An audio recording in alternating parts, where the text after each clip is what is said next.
All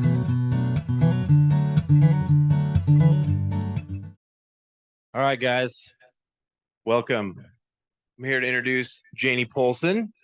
She has that little mysterious office up front for podcasts. She's originally from California and now resides here in Farmington. So I'm going to give the time up for her. Give her a good Red Barn welcome, please. Thank you. That is so kind. I haven't done anything yet, and you're just so positive. I appreciate that. And I want to start off with thanking you, because a lot of you I recognize because you come to my home and brought things or picked things up for donation. And a lot of you, I know some of you built the office that I come to work, and I just really appreciate your work and efforts, and I want to thank you for that. So thank you. I feel like the princess of Red Barn. Like, I really do love that office, and I'm so grateful. So just know that it means a lot to me. I haven't been to a task talk before, but I have given a TED talk, and I would love for you guys to find it. It's called, what it is called, Giving Pain a Real Purpose, and watch it individually on different computers. And then I'm kidding, you guys don't get the joke. Like, that's how the numbers go up for the count. It's funny because I'm not on social media, so I haven't really seen it or like paid attention. And my kids finally were like, Mom, you have, this many views of your TED talk. And I was like, yeah, I just play it on repeat all day long. And they're like, it doesn't work like that. But if you'd like to see it, it is there. And instead today, I'm going to kind of extend on, do a little bit more about the TED Talk, yes, but just share more about myself so that you can get to know me a little bit and talk about the life path or just a journey that we're on. So when I was just graduated from my master's program, which is that photo, I gave an 8th grade graduation speech, and y'all, I sucked at this. I realize this now. At the time, I thought I did great. I didn't. I was awful, because what I did is I talked about life and things that would happen as if it were going to happen on this continuum, this straight line, that we would just check these boxes. And if someone born here in Utah, anyone? Utah? Okay. So Mr. Hawes back there, what are some boxes growing up that you thought you had to check living in Utah, say? Well, because I grew up in the predominant religion, it wasn't if I was going to go on a mission, it's where are you going to go on a mission? Okay, box checked. Yeah, so it's high school, check the box for a mission, check the box if you get married, check the, right? And we do that a lot. And I feel like the speech I gave was this setup for checking boxes. And now I look back and I'm like, it's because I hadn't experienced very much in my life. And so I didn't know any better, because I thought God was Santa Claus. I thought if we were good little girls and boys that we would get what was on our list. And little did I know. And then, you're disappointed if you don't, or you're not happy. And what I learned is that in reality, it's more like the Odyssey. Has anybody in here read the Odyssey? Okay, what's it like? What's the Odyssey like? Give us just a brief.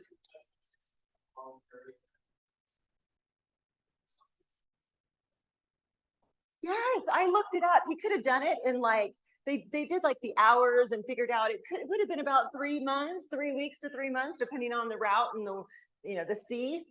But it took him how long? 10 years.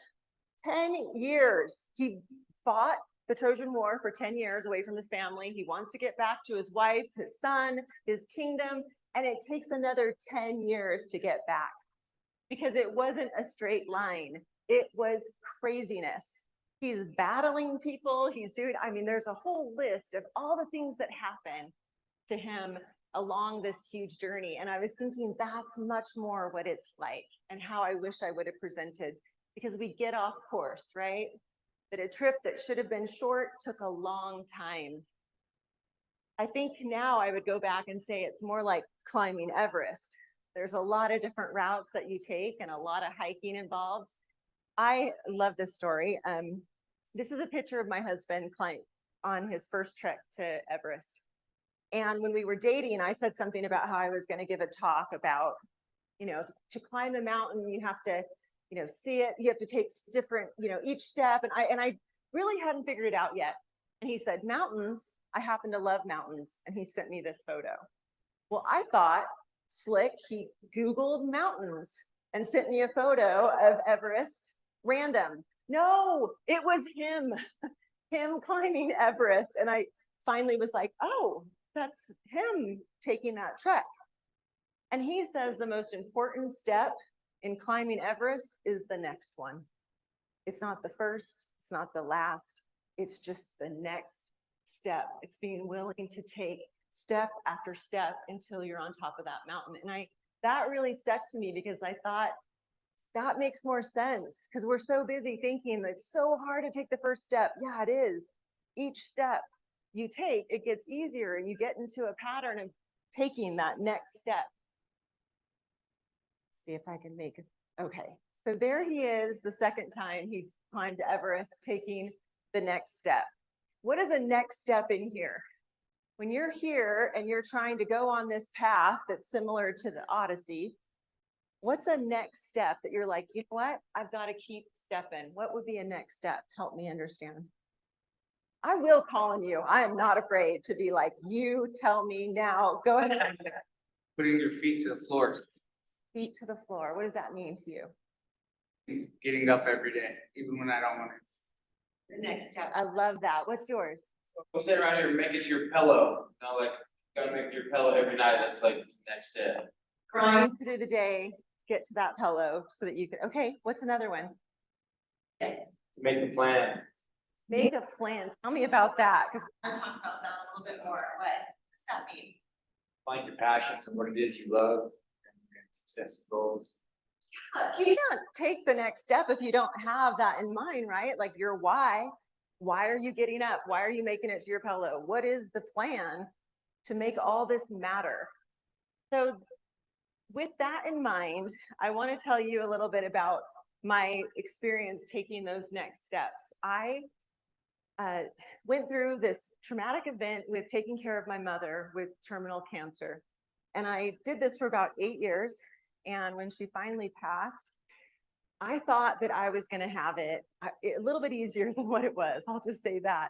I assumed that because I had information about grief that I would be able to just upload that information and I was going to handle it swimmingly. And instead, it brought me to my knees. And I had gone to the prison and worked with people in recovery before. I had taught a class or two. I had gone and volunteered maybe 3 times. And they called me and said, we want you to come and do a pilot program for the women that's happening right now in the men's prison, but not with the women. And I was like, okay, tell me more. And it was 2 days a week, 4 hours in a room about 1/4 of this size with no windows, 1 door, 2 guards. And at first I was like, yeah, I don't think that's for me. But I went home, I was taking care of my mom, and my mom passes, and I call the people on her list she wanted me to call to tell them that my mom had passed. So it's about 5 or 6 friends, dear friends of hers. I call them, and each one of these women knew one thing about me. Not about my marriage, not about my education, about anything I had done in my life. They knew one thing. What do you think that one thing was? They knew that I went to the prison and volunteered with women because my mom talked about it all the time. And I had no idea that she was so proud, that she was so excited for me that I was going to the prison. And I just thought it was just one of these things I did. I moved on. But when I heard this from each of her friends said, how's it going at the prison? Your mom said you're doing, I thought there's something there. I got to go. That's part of my journey. That's part of my Odyssey. I've got to take this different path and I've got to start going to the Timpanogos prison. So I did. I signed up for the program. And it was probably one of the hardest things I've done in my life to go in and do this and be a part of something that I really didn't have any information or background in, right? Just all of a sudden to be like, yeah, I'm going to go for 4 hours twice a week and be a part of this. It was life-changing for me. It healed me in a way that I don't think anything else could have, and I'll be forever grateful for it. one of the things that I did there was create a plan. There's books like this. There's like 5 of them that I worked on and wrote and edited. And why I wanted to share it with you is because I feel like that's just it. It's making those plans to take steps. These happen to be, this is the emotional book, spiritual, financial, social, physical. And then I created these my plans where, they would take these into their parole board at the end of the year, working together on it. But there are 25 questions that they absolutely hate answering. They're those questions that are like these deep questions that then you have to journal about. So here's an example. What is the person I really want to be on their my plan? So that was question 1, and then they write, and then I would, read it, come back, talk about it. And then there's 25 of these. And by the time they get to the end, we have this experience of, let me show you. They go through with their parole officer. They go through with me. It looks like this, like a checklist. Do you guys have someone that you check in with on all the, so it's how many task talks did you go to? How many letters did you write? Did you go to any meetings? Did you have any visitors? Prayer, journaling. I mean, it's very detailed, right? And by the time they get to the end, they pretty much hate my guts because I'm all about having them do something hard that's uncomfortable. And it's all of those things, but going through this process is helping people not only get through the transition of being inside prison, but get out of the prisons that aren't about the walls, but the prisons that we all have inside of ourselves. And what I realized is that I was going there to help them. But that summer was when I found an invincible summer inside of me, that it lived inside of me. And that, I shared with someone today, I was walking to my office with someone, and I said that, going there, it really became this thing where I had to be so real and so raw. When you go into the prison, I go through the doors and I don't have anything. There's no PowerPoint. There's no microphone.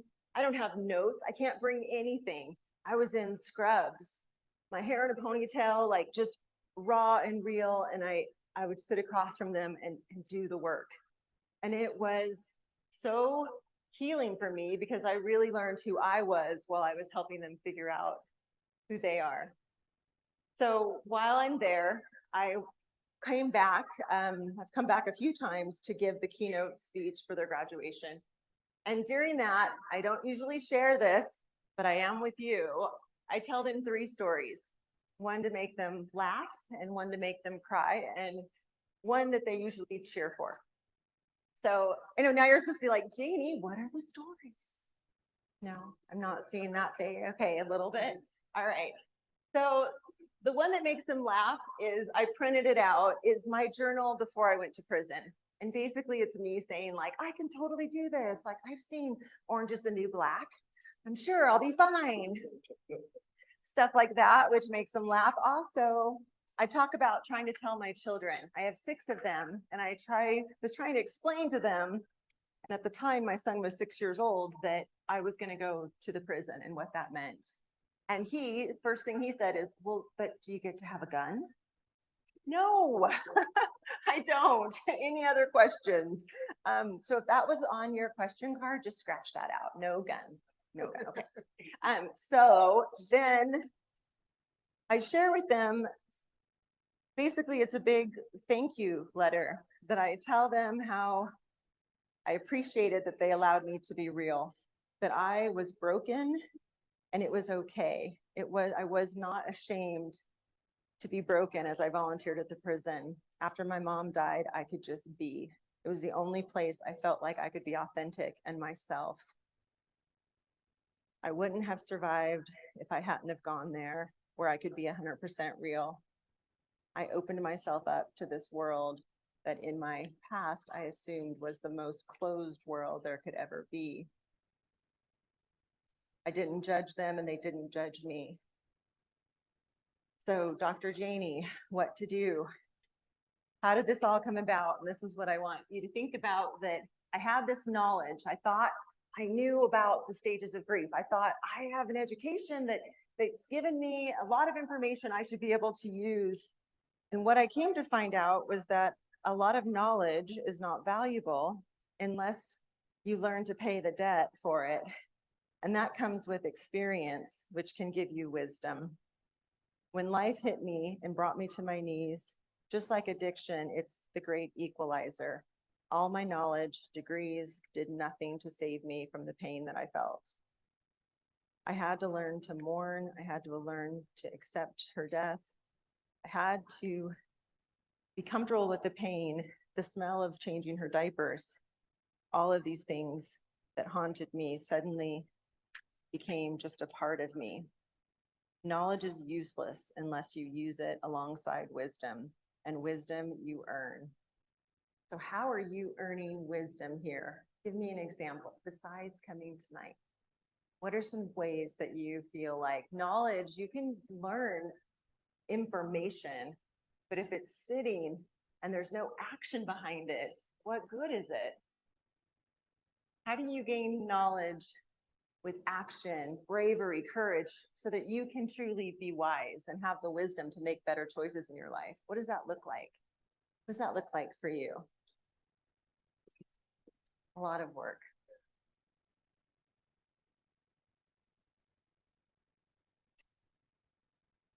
Okay, what does it look like for you? Feedback and applying it to your life. Good, so that's perfect. Senior games, it scared me to death. I was so scared. Oh my goodness. I was shaken, just, oh my, whoa, it was intense, but I could see, especially because the games I went to, and I don't think he would mind me sharing this, was Jeffrey's. I was here for Jeffrey, and Jeffrey had just gotten here. So how long ago was that? Okay. And I sat in and you guys were lighting him up. I wanted to be like, it's okay, buddy. You're gonna make it. Hang in there. It was rough. But as little as I knew, it felt warranted. I felt like, does this make sense? But to see the accountability and his willingness to be like, I hear you, brother.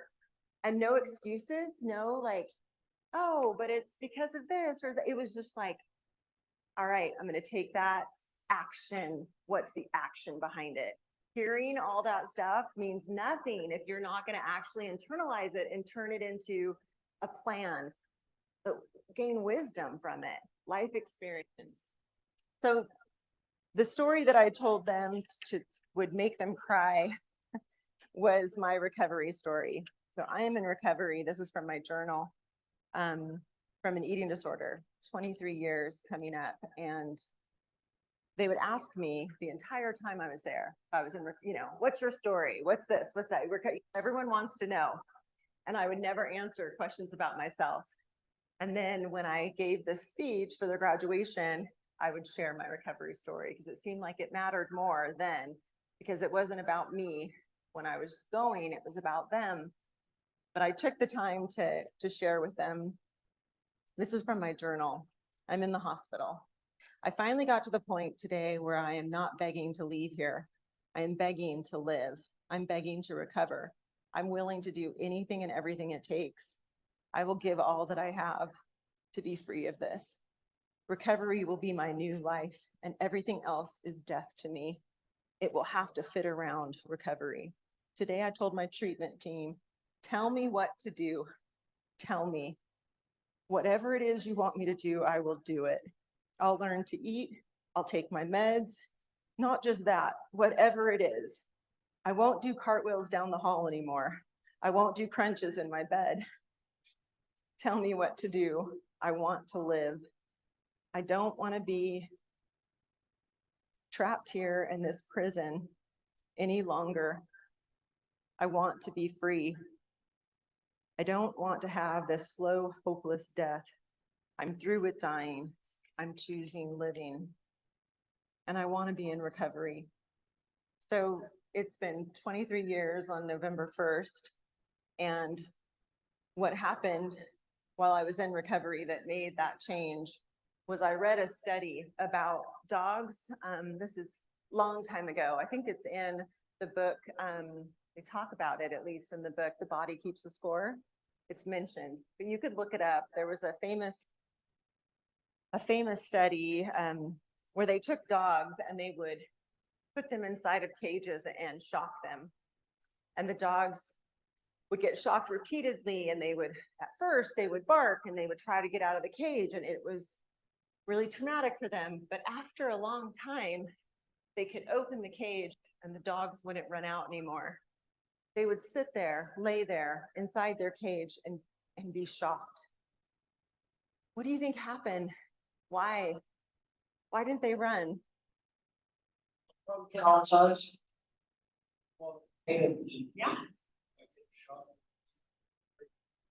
Step out of their shell, just a Fear, absolutely. And I realized that was me. I was inside this cage in pain, hurting, my life destroyed. Everything was going wrong. I had done it my way all these years and it did not work. And I sat there taking it because I was too afraid to leave hell because it was an unknown heaven. I did not know what was outside that cage and I was not willing to risk finding out. And I just stayed there for years, suffering a slow death.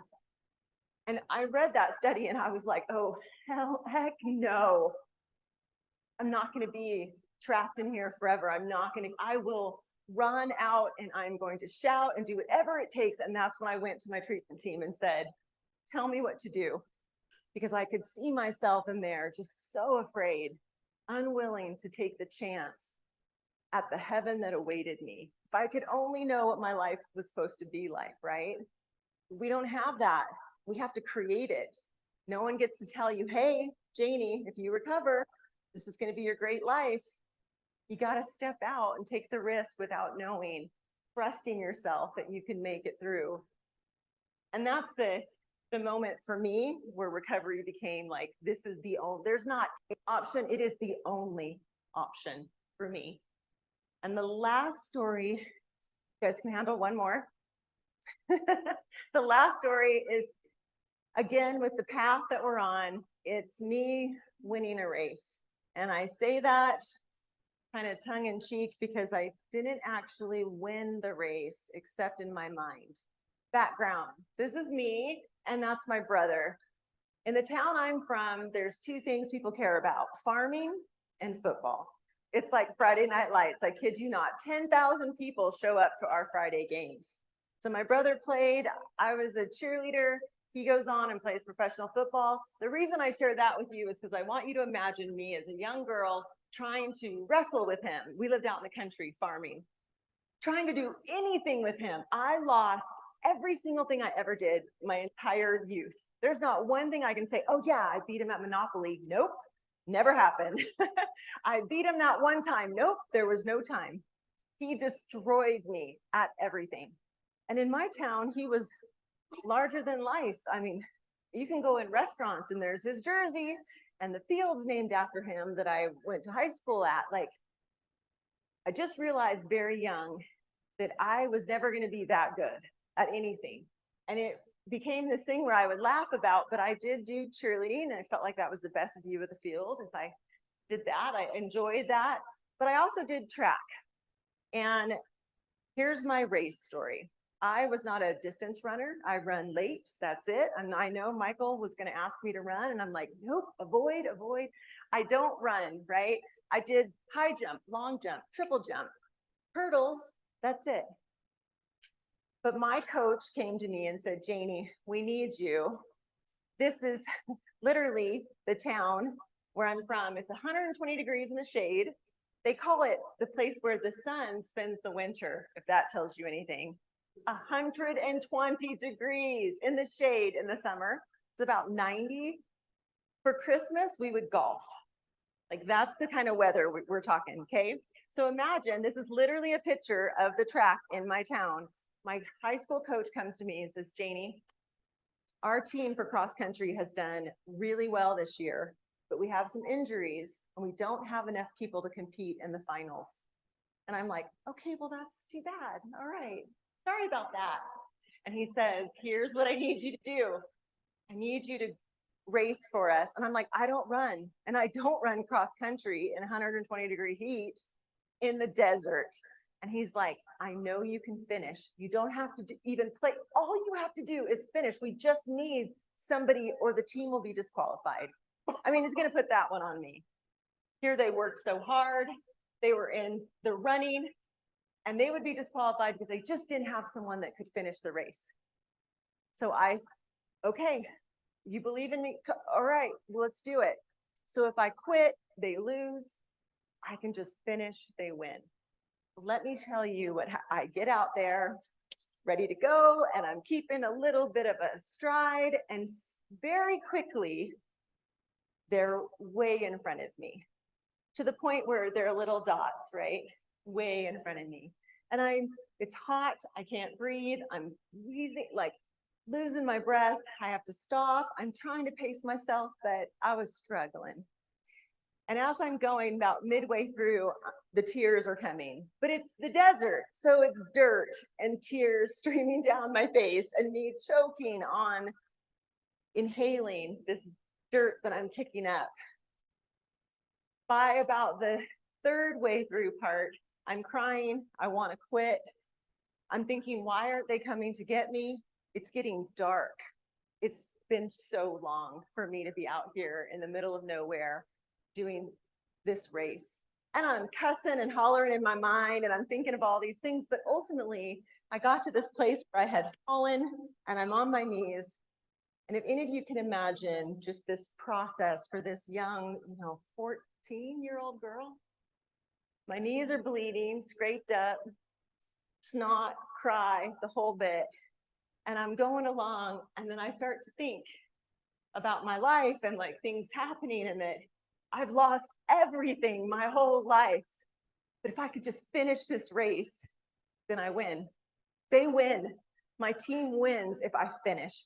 And that hit me in a way that clicked something in me that I thought I just have to finish. And it was like each step was that next step we were talking about. And I walked crying, coughing blood by the end. Yep, the whole time took me way longer than I ever want to admit to, but let's just say it was dark and a lot of the teams had left. My team was on the bus, and when I finally got to where I could see them and I started to speed up, they came out of the bus and started chanting and cheering for me. And as I crossed the finish line and just collapsed, I won that race. And there's never been a time in my life since that I haven't thought back. I might struggle and it might be hard, but I will cross the finish line or die in the direction of it because I'm going to finish the race I start. And I want you to think about what race you're on, because I don't think it's about racing each other. It's about racing yourself. I was competing against me. I lost, but I won.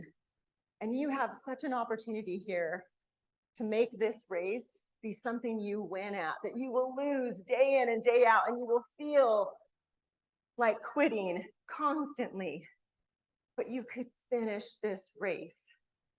And that was something that I feel like time and time again, I think back on, and I want you to consider the race that you're running, because there's hurdles, there's negative loop. You might run in circles. How many of you have done the same thing, same mistakes over and over again? You feel like it's time to get on a new track. It's time to make a different choice. You got to find the pace. I noticed if I started too fast, trying to catch up to everybody, that wouldn't have gone well. But if I stopped, I lost momentum, that there's a pace that you have in your life that you've got to figure out that's right for you. And the crowd and the course, I think this is interesting because, having people cheer you on is important. And it's crucial for some people, but ultimately for me, like I was alone out there and the only way I was going to get done is me. And I think the same, you might be around people, but ultimately it comes down to you making the choice to take the next step. And I think we like to blame, well, it was so hot. Yeah, it was hot. And I'm not a runner. I had a million excuses before I even told the story. I gave you excuses. The fact of the matter is ultimately I'm accountable. I'm accountable for every step I took and I finished. So I want you to think about the whole never give up, that you can't be satisfied with failure. And I could have been, because I failed at everything with my brother most of my life. But in that moment, I chose to win. You've got to learn what's important. There's a balance. What about number 4? Pain helps you grow. What does that mean to you? What's your name? What is it, Chandler? Yes. Tell me what that means. Number 4, pain helps you grow. Do you believe that?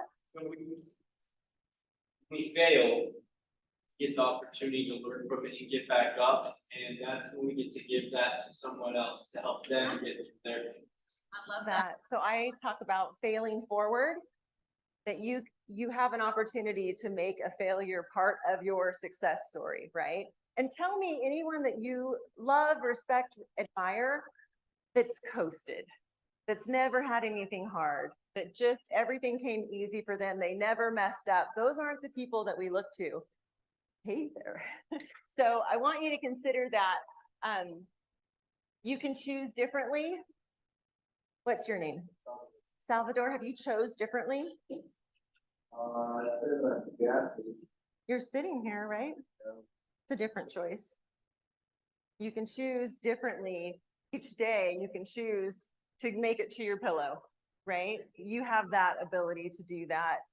It's not supposed to be easy. This I love because the check the boxes, my mistake that I made, that first speech, it assumes that life is supposed to be easy, and it's not.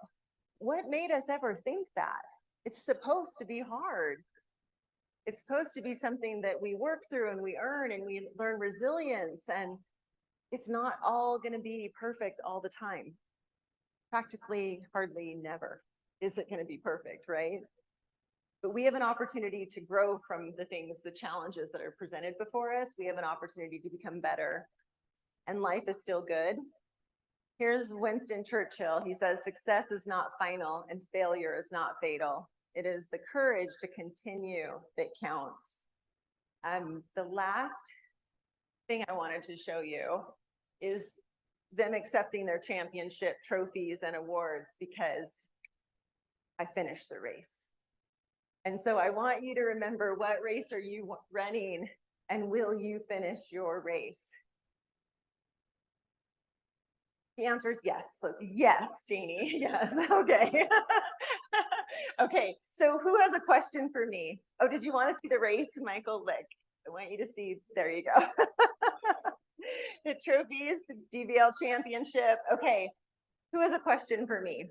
And again, I just wanted to share with you some different thoughts that I was having and some things about me as you see me here. Oh, you've got lots. Are you taking notes for some other test? Is that for me or? Those are some 9 bullets. Oh, okay. I like it. All right. Who else has a question? Anyone have a question? I'm not letting you leave here without asking a question. Come on. Oh, suddenly, yes. So what led you to Red Barn? Like, how did you connect with? So I came to, I think you were having like an event. It was when you were the new building, right? There was a big event and I was asked to come by a friend, and they were like, you need to meet Michael and see what's going on here. And because I had done the transition program and worked with people coming out of, I still volunteer. I volunteered for 3 years. And then the last 2 years I've been at the detention center just right here in Farmington. And then I still go to the prison as well, but I just met him and was like, oh, I love this. I'm going to support this. I'm going to shop at the thrift store. Yes. To that story, because aren't you, I thought you were the one who came to me and said, where's your pink barn, right? Are you the pink barn I lady? can tell that, yes. She came down here, she saw a red barn, she says, how come you don't have a pink barn? I said, well, that's a good question. Maybe you can help me put together a pink barn. And really what she was asking was, how come you don't have women here? How come this is a men's only program is what she was asking. So we hit it off. That was a couple of years ago. Yeah. And I said, why don't you come join our team? Because eventually, if you look at our mission statement, it isn't just to serve dad, brother, son. It's to serve the entire family. Mom, daughter, sister. So someday, somehow, some way, Jaynee is gonna help us have a women's program here. Yeah, that is true. It sounds, I didn't, thank you for sharing that, but I did. That was the question I asked. And the follow-up for me is, let's make this happen, because I believe in the program that you're running, things that you're doing. And I think that those same things should be offered. And it's good for you to interact with women and have those opportunities to gain from that. So yeah, that's how I got involved. Yes, Michael. Yeah. On your first slide, it said Dr. Jaynee Poulson. Talk a little bit about the doctor. Well, it's funny because usually when I give presentations, they'll read like my bio, and I was so happy that that didn't happen today, because literally I have stopped them mid bio before and been like, okay, we get it. That's enough. Like, because I think whatever I do today, right now, here is what counts, right? Like I said, all the education in the world means nothing if you can't apply it to life. So yes, I am a doctor. I specialize in addiction and eating disorders, and worked in treatment centers, and then had a private practice, and it was good, but it also is not, I need to be in the trenches, so to speak. I kind of got to the corporate level, and which I appreciate, but I really want to be in the trenches again. So that's what I love the most, is helping people hands-on, working in the field. So that's it. Yeah. Yes. What's your podcast about? Okay, so the podcast, I was a producer on a television show called Addiction Unplugged on A&E, and we're in our second season videoing right now. And I pitched to them like, hey, there's a place called the Red Barn. What if? And I was really blessed that they're willing to give me an office and let me do this here. But I talked to A&E and said, I want to do a podcast and interview people that are going to be on the show or that have been on the show, and incorporate that with your stories and stories about recovery. And just, I think that it's necessary to stop the stigma and the judgment and the shame around failing, and instead look at like, what are the ways that people have become successful, and what's the journey that they went on, the odyssey, right? We're not looking for perfection. We're just wanting to share that people do recover, and what does that look like? So that's it. We're in delayed right now. We're working on editing. And so I'm still like, I have everything ready to go, and I'm just waiting for kind of the green light from A&E. But if they don't give me the green light, we're going to do it anyways. We're just going to be the Red Barn way, which I got that landing page, by the way. I don't mess around. I'm like, oh, let's do it. Yes. How do you do the TED Talk? That's something they invited you to do. Question. That's actually because I thought that it was something that you apply for, and you're like, hey, here's my idea for a TED Talk. But you're right. They invite you. You have to be asked to do it. They have different themes that they're going with, like overall. So they want something about science, something that's like whatever the different topics are, something with addiction or schools, whatever their theme is. And they wanted to have something on pain and recovering from pain. So a friend of mine contacted me and said, hey, will you submit an application? And I found out later that in my category, Steve Young that year applied, and I beat Steve Young, and I was so excited. No, so he applied, and it just happened to be that I think his was more of a traditional, like pain, physical pain, and mine was talking about how I was in a lot of pain and I chose to go to the prison and serve, and how, pain really connects humanity, that's how we connect to each other. So I just had a kind of a different take, I think. So that's how I got to do a TED Talk, is I had to apply, I had to kind of audition, and there's people in your category, and then they pick which one fits the best. Please go watch it. Yes. So we have a saying here, like, when A helps B, A gets better. Do you think like overall your volunteer work is super benefiting your life? I know you've touched on it a little bit, but like every day, like you going to the detention center, like. Yes. That's what you're talking. Absolutely. And I really, there's a lot of stories that have come, and if I come again, someday I'll talk about because I was there for a couple of years, right? So, I met people that are never getting out, and then people I was trying to help work on their parole applications to get out. And just those experiences and the things that happened there, but the opportunity I had to be real, I cannot stress enough, like to shed all the pretense and what we pretend to be, or there's such a BS meter there. Like you cannot play around, right? Like you can only be 100% yourself and true to whatever you are. It's just right there. Like there's nothing else. There's nothing. And that was so beautiful for me and just taught me so much. And I always say it was the most selfish thing I've ever done, because I healed much more than I believe I helped anybody. Like I was there to be real and raw and to learn and love people that I thought, were so different from me, and we were a different kind of same. So yeah, it was life changing. Yeah. So people ask me all the time about my mom dying, and when I say, like, they're like, well, how did you deal with grief? And I'm like, I went to prison. My husband's always like, Jaynee, you might want to rephrase that. But it's true, and I don't care what they think. I went to prison, and that's where I got better. That's where I dealt with my grief, and I learned to love myself again. So any other questions? I want to take up, yes. No, oh no, I didn't write this book. This is just the Odyssey book. I wrote a book, and that's part of my delay on the podcast, is I thought if I started working on the podcast, I wouldn't finish the book because I get too excited to do that. So I finished the book. I got my first draft in, and then they're sending me, the publisher's sending me like the author's copy, they call it. And then I just edit that and send it back. But I have a place that just today I learned is going to sell the book and have me do like a book reading or something, which I think is hilarious.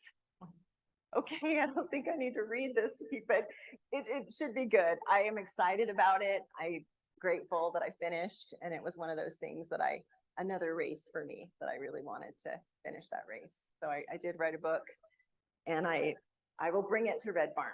So you guys will see that, I'm sure. Yes. So the book is about life is pain, which they didn't like that title. They didn't think people would buy that, which I think is hilarious. But basically, I talk about life is pain, and anybody that says different is selling something. It's a line from The Princess Bride. But it's just about me taking things I learned as a doctor, a counselor, and combining that with like tips and tricks and ways to help people deal with pain. That there's no way around it. We medicate it. We don't like dis-ease, right? We're like avoidance, all the things that we do, and just saying you have to go through it. The only way out is in. We have to actually learn to accept and deal with pain and apply it to our lives in a positive way. So that's what it's about. Yes. What was the transition like from fear to, yes, not comfortability, but value? What was your experience with the? Oh, that's a good question. Okay, so I know the exact moment, so I'm going to answer this honestly because I don't know any other way to be. So I was going and I met a woman that her case is, and I have permission to, I can talk about whatever but we were working on spirituality and we were talking about different things. That's one of the manuals. And she shared that her little boy came to visit her, and he said that he was dreaming about his sister, who the mom had killed, that she was coming into his dreams and that he could still see her. And the mom's telling me this and saying, do you think spiritually, Jaynee, like that's true, or could that happen?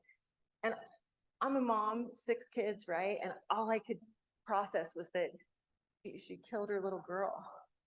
And I'm sitting like we're like this and talking and going through this. And the only way I can describe it is like, they say in religion, like you have a cup of grace and like you drink from the cup and your sins are forgiven. In my mind, it was like I was looking at her and I was doing the stuff, but I was going, you don't get this. Like this cup is not for you. Like, just honestly, I struggled so much. I had tried to have a baby and had miscarried and really struggled. So it was even more emotional for me that she had killed her child, right? And I kept going back and like trying to deal with it. But I remember thinking that if I don't let her drink from this cup of grace, of forgiveness, then I don't get to drink it either. That I'm not the judge and jury. I don't get to decide who gets forgiven. I get to forgive everyone. And once that clicked for me, that like her value is as great as mine, and for me to think that I get to take something away from her because of a mistake, no. And I finally like thought I will go back every week until I can learn to love her, like sincerely love her. And it was it didn't happen all, I didn't skip on it. It didn't happen all at once, but it happened over time, where I got to know her and her story and to love and respect her. And bless you. And that's when for me, that transition of being afraid, because those doors slam and every time I'd be like, you're gonna let me out, right? Like I was afraid. But ultimately, I would walk in those doors and I was going to meet my friends. I was going to be with my sisters that I loved. And I was willing to sacrifice for 2 years. Like I missed a lot with my family because that I was creating family that never would have been known to me. And I'm really grateful, not just for the opportunity to learn to love them, but to allow them to love me, which was just as hard. So that, I'm not ashamed of it, but I wish I could say it was different, but that's what happened. I had to learn to forgive. Any other questions? I'm looking around. So tell me something that you learned today so I can tell Michael, and like Michael can hear it. And I'm like, see, look, you guys aren't, you guys can laugh, like you're allowed to chuckle at me. What's something that you learned today that you're thinking about, or you like, you have a black shirt on, you know what that means. You got to step it up here. It's just about the forgiveness thing, and you know, not taking further, moving forward, learning to stick. I mean, Okay, failing forward, moving forward, taking the next step. What's someone else? Yeah, thanks. I relate to a lot of what you just said about, you know, you've been there, you've made your family and your sisters. Like that's exactly what we do here, you know, like we're all a bunch of misfits here and we all have screwed up in our own way, but we learn to forgive each other and in turn it helps us out big time. So I relate very well to that what you just said. Thank you. I appreciate that. Then you gonna bring us home? You gonna finish us up? Okay, why don't you come do that? Thank you guys for having me. I'm grateful. Thank you. So at the beginning of your talk, you made a little reference about being the Red Barn princess, right? So we're gonna make it official. You're now 100% part of the Red Barn family. I love it. Thank you. T-shirt and a hat. What does the red shirt mean? Freshman. Oh, I like it. All right. So I got to work my way up. I'm willing to do that. Let's start this race. Okay. Thank you. Thank All right, you guys. so much. Let's give her another round of applause. Right then. That's awesome.